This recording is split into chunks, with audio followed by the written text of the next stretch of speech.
Day 3 with Russell Brand. See it first on Rumble. When you see a list of radical demands like that, Jimmy, it makes it all the clearer that what's really required is a new political movement that is external to the Washington machine. It's impossible to have conversations about freedom of the press, freedom of the media, a true anti-war movement. The possibility, as we discussed last time you were on the show, of people that are anti-establishment coming together regardless of whether their views are progressive or traditional, left or right. We all have more in common with one another at this point than we do with these marginal establishment centralist elites that are dominating all of our institutions, dominating the narrative, and making even conversations like this one difficult. So I'm so grateful to have you on, to be able to have this chat, man.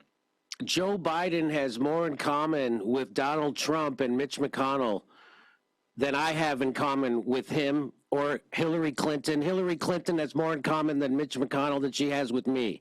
So let's keep that in mind, right? So yes, and right now, the only people speaking out against this Ukraine war or imperialism in general are people on the far right in the United States.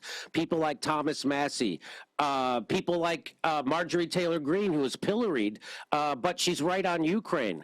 And so I don't care if you're wrong on everything else. I don't care if I disagree with you on everything else. But if you're right about Ukraine and you realize that this is a proxy war that we need to end and stand up, then you can join us. And that's what I'm all about. February 19th, ending the war. United people in America don't want the war. Right now, the far right wing of the Republican Party just won the right to have votes on ending these wars. Now, before, Nancy Pelosi wouldn't let that happen, the Democrat. And that's because we have two right-wing parties in this country. We don't have a left-wing party in America. We have two pro-war, pro-Wall Street parties in America, anti-worker parties. And so that's where we're at in this culture. And why? Because, again, I don't know what's happening over in Europe, but in the United States, our government is completely captured by corporations. And the military-industrial complex, at the snap of a finger, can get $100 billion sent to the most corrupt country in Europe.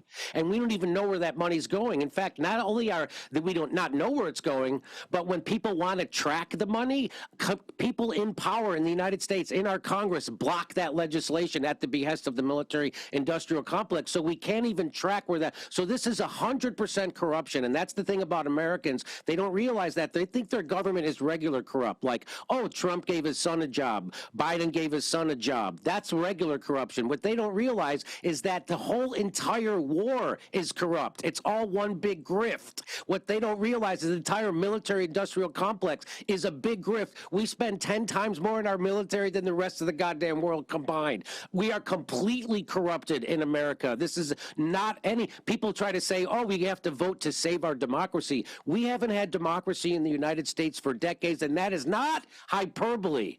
Your government, your democracy was stolen from you decades ago, right? Which is why half the country is poor, low income, 80% of workers live paycheck to paycheck, 50% of wage earners earn less than $30,000 a year. Nobody has, we still don't have health care in America. You go bankrupt if you get sick. You get bankrupt if you go to college, and we're spending endless trillions of dollars on empire and war while we still have people living under every bridge. You know, I get up in comedy clubs in Los Angeles where people don't know I'm going to be there, so they're not my fans. So when I get on stage, I'm talking to regular people, a cross-section of America, and I'll say, hey, you know, isn't it amazing we can send $100 billion to Ukraine? And you know, if we're sending $100 billion in weapons to a country, it's because we care about their people.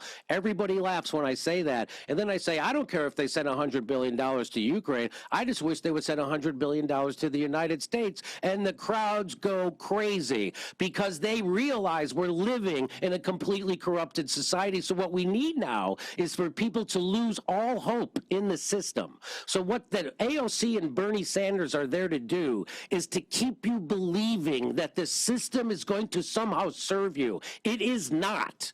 The system is there to crush you while it extracts wealth upwards, which is exactly what they did with COVID. They did a thing called the CARES Act. That was their legislation to help people during COVID. What it was a $5 trillion grift that took money from the U.S. Treasury and gave it to the richest couple of thousand people in the country. You know, in other countries, when they did lockdowns, they made sure the workers got their paycheck. You know, they didn't do that in the United States. They did it in every other country except here. They just locked you down. Then they promised they were going to give you $2,000 in relief, and they didn't even do that. They gave you $1,400. So they've been crushing people in America. And what the establishment has been doing, they implemented a controlled demolition of our economy. And what they want you to do is blame your neighbor for the pain you're feeling because of that, because your neighbor wouldn't take a vaccine that didn't work the way they said it did in the first place. Well, I'm not going to hate my neighbor, and I'm not going to blame my neighbor for the pain I'm feeling because he's being crushed just like everybody else